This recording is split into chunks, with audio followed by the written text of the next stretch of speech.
Sometimes when restoring a car, you really have to have a vision for what's going to happen. There you can see a part that's been restored that will eventually go on this running board, which you can see is totally unrestored.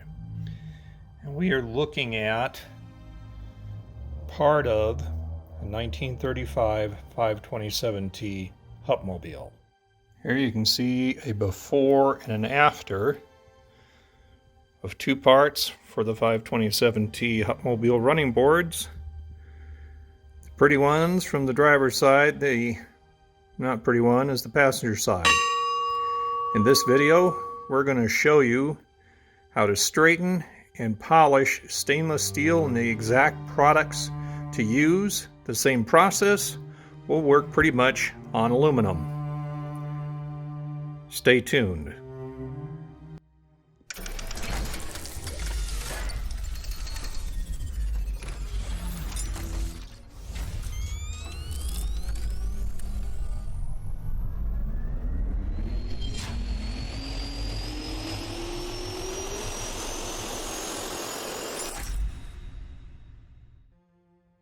First step we're going to do is just clean it off. This was taken out of a box, old wooden box, that parts came in and we bought this Hupmobile many years ago. You can see just wiping it off with some water and a bunch of soap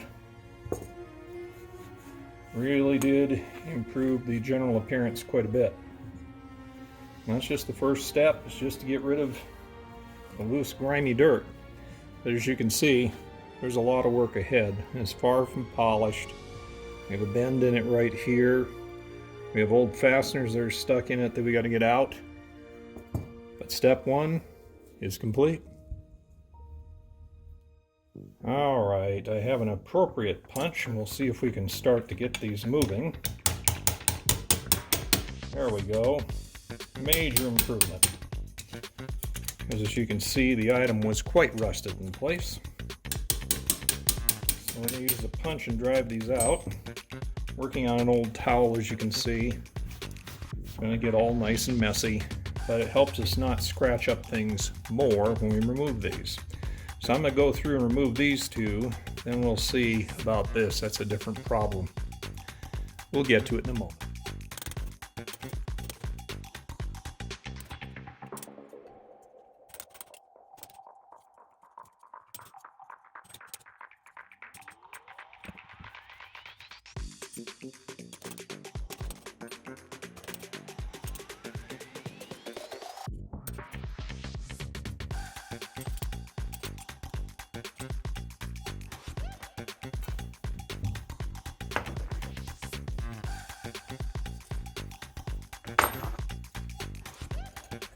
We'll try this wooden block and a punch, see if we can get this to move.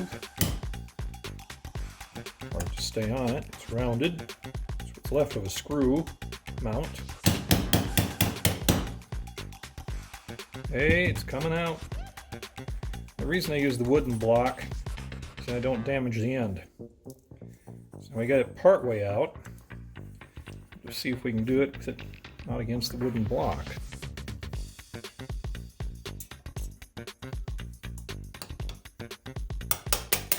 There we go. So that's what's left of the screw mount that goes at the end. This is the style of spring fastener that they were using. I'll put it in my hand so you can see it better. Bring it up.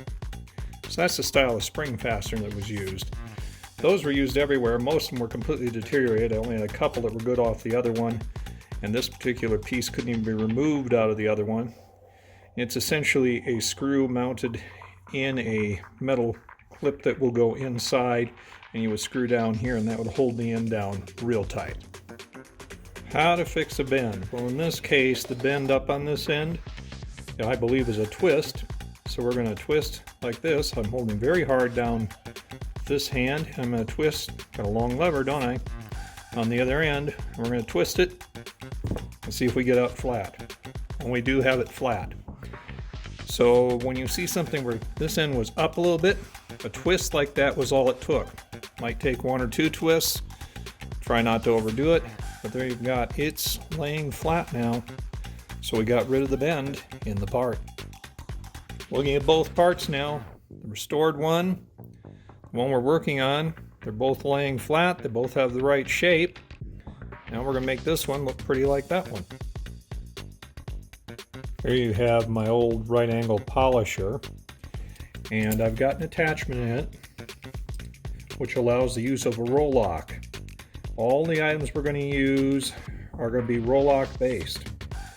And I'm going to give you what I purchased off of Amazon and Harbor Freight to show you what we are using. You'll want these sanding discs found on Amazon for this process. The roll lock set is going to come with 3 different styles of discs. Red, in my experience, seems to be most aggressive. Brown seems to be medium aggressive, and green is least aggressive. All 3 of these haven't been used yet. They'll go a lot longer than just a few minutes. Because the piece is in pretty good shape, we're going to use green. I'm going to pick a green one I've already used part way, and we'll see about possibly using that green one up while we're cleaning this to see how bad off we really are. These are all sanding entities, so they are going to remove material. You need to keep moving the whole time you're using them so you don't put flats in any spot. And you're going to find the air compressor is going to get very loud, so I'll turn the sound down on that, and I may have to voice some of it over afterwards.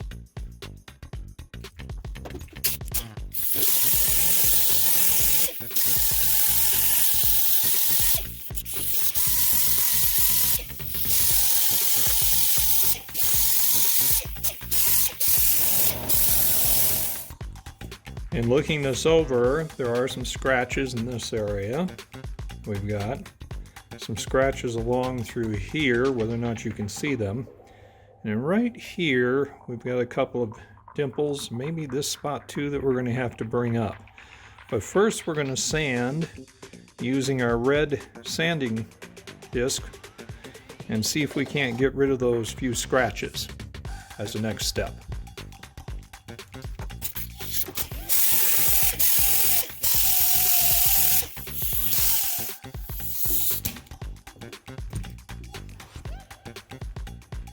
Well, that spot looks pretty good. Looks like we removed them from this area. I see a little deeper one here that I'm going to have to push up to make it good enough. We'll do that when we get to that point. But I'm going to continue to work on the rest of the little scratches now. I've positioned a moderately small punch here in the vise, so it's going to be acting directly against the vise, so it's got something backing it up. And what we're going to do now is we're going to look at our little dents we have here and try to use that punch as an anvil and use a ball peen hammer and bring the stuff in that area up.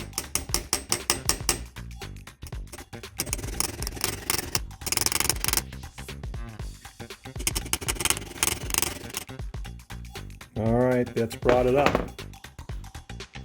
We also have this deeper scratch, which probably doesn't show on the video. What I'm trying to do is find on the back where it is. It's right about there. And I'm going to use this portion of the vise as the anvil this time.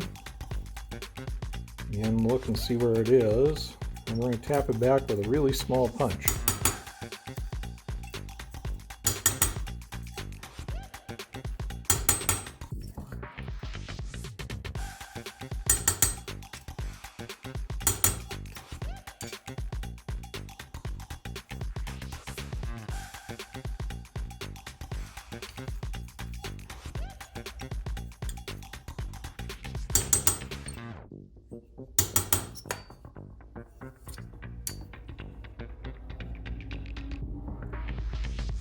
And we're getting it back up.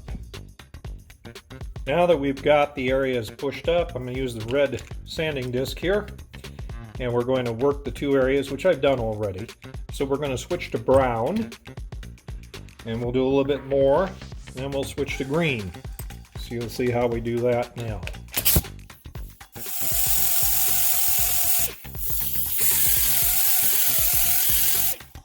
And finally, the green, which is the lightest sanding disc. Anything you want to check to see that you aren't over sanding?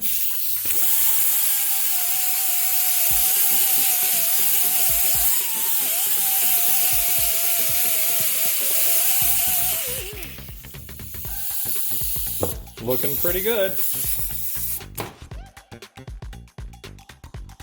You'll want to purchase these roll-lock polishing discs from Amazon for the next steps. You'll also want to purchase this Chicago Electric polishing set from Harbor Freight. You're really only interested in this case in the compounds. All these other items are in here and can be used, but the roll-lock discs I've given you will work better for what we're working on right now.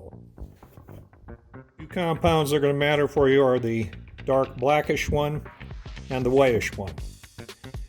What you're going to do is with your roll-lock discs, you're going to take one of them, and although it's hard to see, I wrote cut on it with a black Sharpie. You only want to use that with the cutting compound, which is the dark compound here.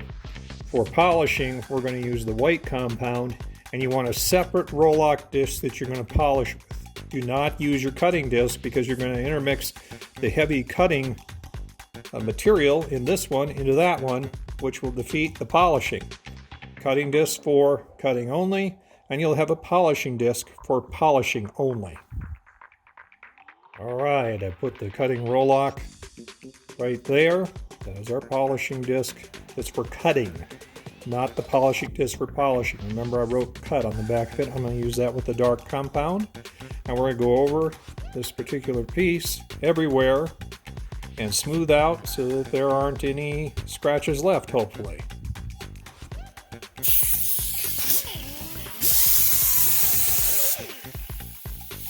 When you need to, bring it up here, compound off.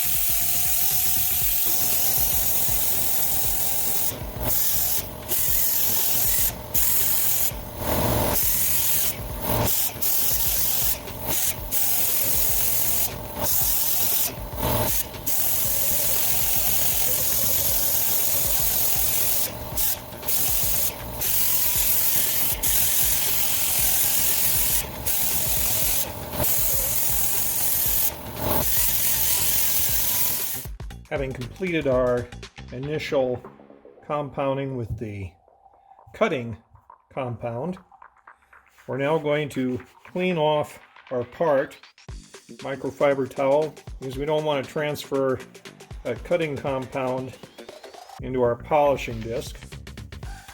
And we're going to put on a roll-lock polishing disc, which is going to be this one, instead of the one that says cut on it. Put that on there. We're going to use this compound. I'm going to go through and do the same thing that you've already seen me do with the cutting compound. And when I'm done, I'm going to bring you back and show you the results. Now, instead of just one restored piece, we have two restored pieces. One for each front end of the running board, a 1935 527T Hupmobile aerodynamic. And you can see the process, how relatively easy it is to do. If I hadn't been videoing, we're looking at probably between an hour and 2 hours, maybe closer to 2 hours, from start to finish on that piece that you saw me do. Give it a try. This is something you can do with a little bit of practice. See you in a future episode.